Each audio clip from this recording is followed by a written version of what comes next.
So, quick update on Violet here.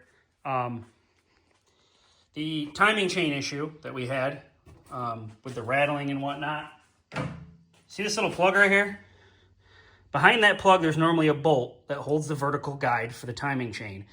But you can buy a replacement plug for this that has a stud on the end of it, like a nipple, that will go through that hole in the guide and replace that bolt. And that is what I had here. It loosened up. That's what was causing the rattling noise. At like 1600 RPM, it was causing a rattling noise. How the tensioner works is oil pumps into the tensioner. So the higher the oil pressure, the more tension there is on the chain. That's why the noise went away at a higher RPM. But this loosened up, which was causing the slap. And then actually in the feature, it fell out. It was completely gone. When I pulled all the air ducting and stuff out of the way that was over here, the hole was wide open. So that's where all the oil was coming from in the tech barn. It had splashed out of there and was drifting down below. So I'm gonna be honest here. I took the lazy route and I just put a new plug in with some blue Loctite, but I put a new plug in. I didn't take the motor out of the car and break it down to do a timing chain set. I pulled the valve cover off, checked to make sure nothing was broken. The guide and stuff wasn't broken. I reached in there, moved some stuff around, looked, shined the light down in there. Everything looked like it was still where it was supposed to be. And I reached in there with a pair of needle nose and I kind of just moved that plastic piece till I got the stud to go through the hole like it's supposed to. And I just ran this in with my fingers, nice and easy. I didn't force nothing. And then tightened it up with some blue Loctite. And now, no more chatter. No more chatterbox. So she seems to be running really good now. I just prepped the tires because we are going to Fulton tomorrow. Today is Friday. Yeah, we're gonna go to Fulton tomorrow.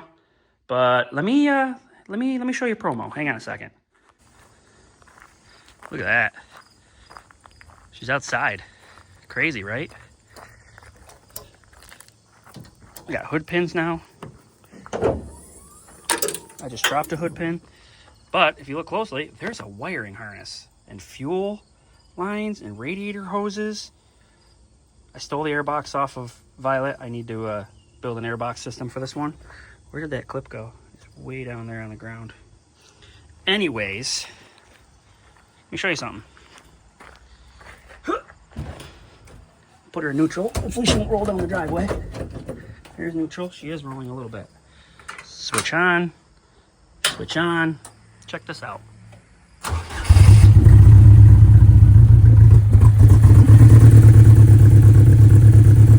Oh! Now, that being said, we do have a problem. The fuel pressure regulator in the gas tank is not working.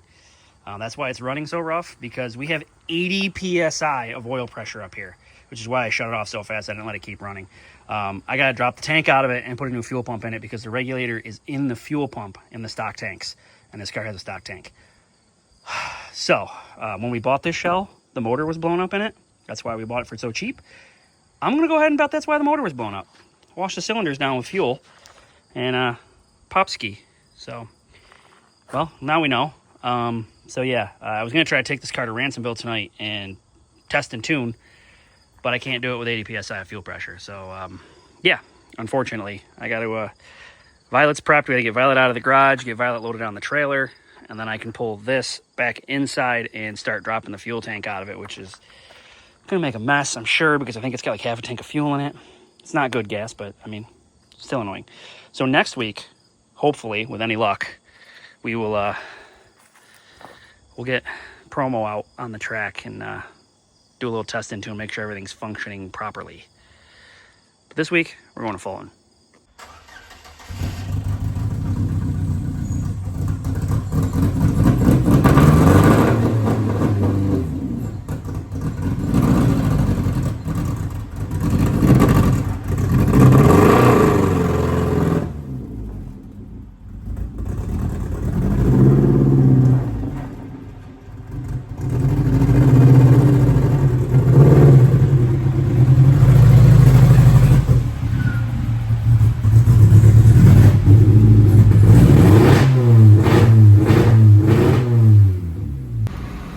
What's up, guys? OG Cobalt crew in the house. Me and Don are at Fulton Speedway for the Arnell Cleaning 1000 to Win show.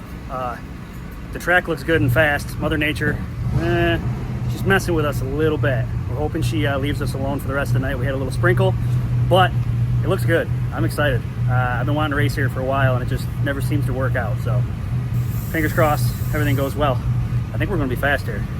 All right, first time at Fulton. Got the green flag here. We did have hot laps before this. The track's got so much bite.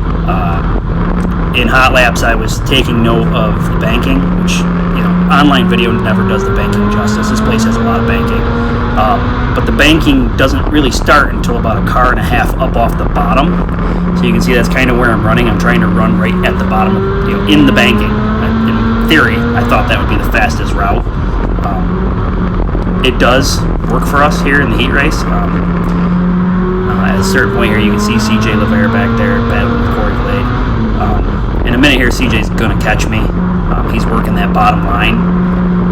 He does catch up to me. We managed to run the top line and stay ahead of him. But you can hear the motor when I go into the corner. Like, the track's pretty heavy. You can hear it pulling the RPM down. It almost sounds like the car's bogging as we try to make it up off the corner here. There you can see CJ now. He's on the bottom, peeking. He gets a couple of good runs here. Gets right up next to me before we get to the end of this race. A lot of these guys have raced here before. This is my first time, going in kind of green here. I got too high here, and it was slippery. It was so wet up near the fence there that it actually spun the tires going down the backstretch, and that's when CJ got that good run right up next to me. Yeah, I wasn't expecting that. I tried to get up near the wall to get a good run into 3, and it was slick. Started spinning the tires. I almost got into the wall a little bit. So yeah, CJ's right up next to me now. He's on that left rear quarter panel. But I just, stuck to that midline there that I was running. And we managed to stay ahead of him here. So he gets another good run there. I can see him. He gets in far enough on these runs that I can see him. He's there. So we don't chop down. We stayed up and managed to hold enough momentum. He's right there again.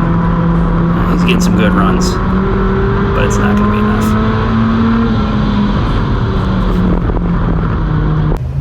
All right, so we won the first heat because I pulled 3 at the gate. So we started pole, heat 1. We won the heat.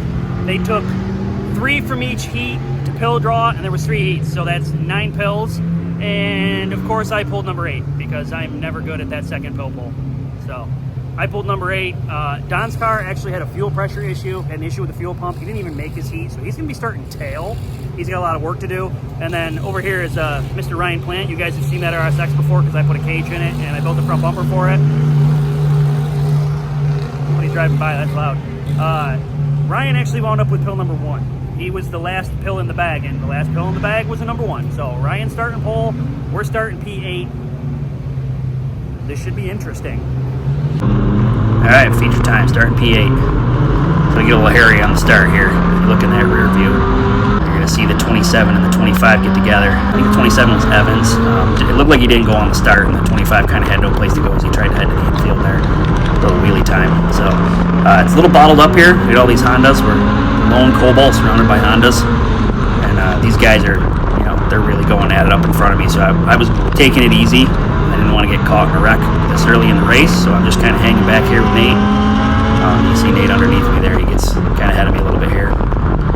And as I'm worried about that, like I said, they start to bottle up here. They get together, and I got to get out of it, so I don't run Nate over. And that cost me a little bit. They start to pull away. It's early here, so I'm kind of just working some different lines, trying to see what's going to work. The track's not quite as tacky as it was in the heat race, but it's still got a ton of bite. You can see the moisture in it. The track was great. It looks a little bit rough in the video, but it was actually a really good racetrack. A lot of fun to drive. So you can see we're starting to pull away a little bit from the cars behind us, this front group. And they're battling pretty heavy up there. Ryan Plant trying to hold his own up front. At this point, I'm noticing, like, if you look really closely at their dashes, about 3/4 of the way down the straightaway, about half of them, you can see their shift lights light up because they're bouncing it off the rev limiter. You can see Nate's right there.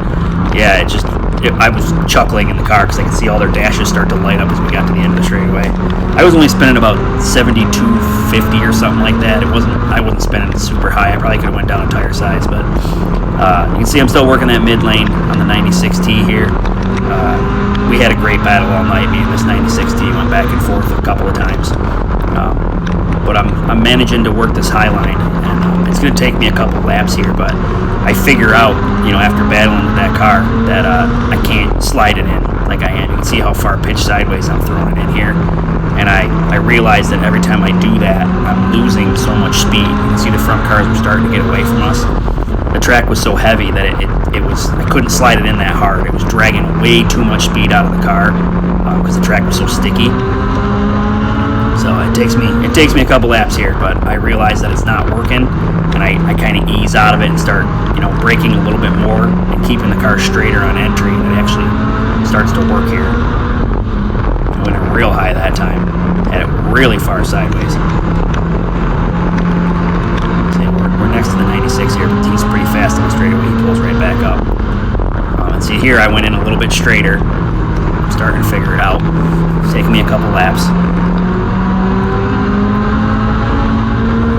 Next to him. I can't get down yet, so it's a little bit straighter that time too. We got a pretty good run in. We got the 5 and Tasky underneath us there. We're ahead of the 96 now. Get another run in here.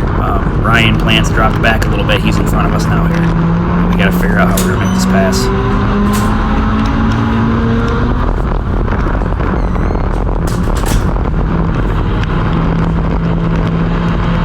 So, peeking a little bit. All the way down to the bottom, right on the tires. You can imagine how close I am to those tires when I'm inside the car. I'm right there. I can't even see them. It's pretty sketchy. But it's at this point I realize, even though it doesn't feel fast right on the bottom of the racetrack, it's actually faster. Being next to Ryan, I know Ryan's car is really fast down the straightaways here. He's fighting, handling a little bit. But I'm right on those tires, and I realize now at this point that that's actually pretty fast down there. It definitely doesn't feel like it from the cockpit when you're down there. It felt like I was going slow, but compared to the cars around me, I was faster down right on the tires. And unfortunately, I stopped doing that at some point. You're going to see later on here. I should have been more conservative and stuck it on the bottom. I think we would have done a lot better. But you can see now the 4 CJ LeBaire there in the upper lane. We're starting to catch up to him. He's the one that was showing me the nose during the heat race. I think this is lap traffic. CJ moved back down here. He's going to move back up here and open that bottom for me.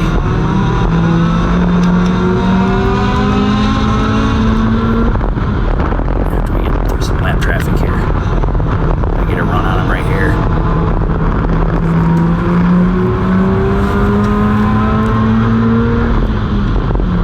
So you can see the cars in front of us have spread out now at this point. They're all spread out. This is a lap car on the upper side here. You can see the 96T is all over me again. He caught right back up. He was never gone. He was there the whole time pretty much. Trying to pick our way through lap traffic, and we're all spread out at the top. At this point, I didn't know what place I was even in because I wasn't sure where the guys in front of us were. We were in lap traffic.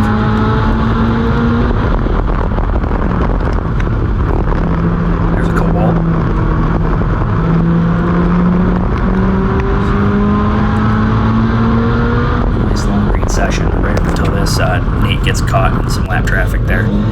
So at this point I realize I'm in 4th. We picked a few off, we're doing pretty good. Tasky's car there doesn't go on the start. Before that I could hear it breaking up under caution. I could tell he was having a misfire issue or something. So I was prepared for it. I was worried he wasn't going to go on the start, so that's why I was already aimed low. And it didn't take off on the start. You can see he's dropping back there. Guys are getting past him. He's having an issue. Corey's battling with Kyle Simmons up here in the front. I'm kind of hanging back because I'm waiting for these two to get into each other. They get into each other a little bit on that one straightaway. At this point, I realize Chris Banofsky has now snuck up on me, and he's taking that bottom lane away from me. And I go full rookie here, full amateur move, and I go back to driving it in way too hard. I should have tucked it back down in the bottom behind Chris, and I didn't. Kyle has an issue there. The car shuts off and he rolls to the top of the racetrack. He's going to end up bringing out the caution here by the time we get back to the flag. Well, just past the flag stand, I think the caution comes out. We'll try to get back to the bottom here, but I'm overdriving the car. I'm out of my groove. Before that caution, I was doing a pretty good job getting down on the bottom, and I don't know, during the caution, I guess I lost my chill. So on this restart, the 96T gets a really good run under me, and I straight up overdrive the crap out of it into one. You can see how far sideways I am. And I knew it right away when I did it that he was going to get me. The recovery was too hard on the front wheels when the car straightened back out. I try to reel it in a little bit, but I'm still overdriving that second lane, and I'm not going to be able to make it happen. He kind of gets away from me here. And it was at this point it was a green-white checkered. And if you look in the rear view, my uncle is right up my ass. He's right there. He's actually pulling me down the straightaway here. This car's running pretty good, and he can stick it on the bottom. That thing's on rails. But he runs out of time.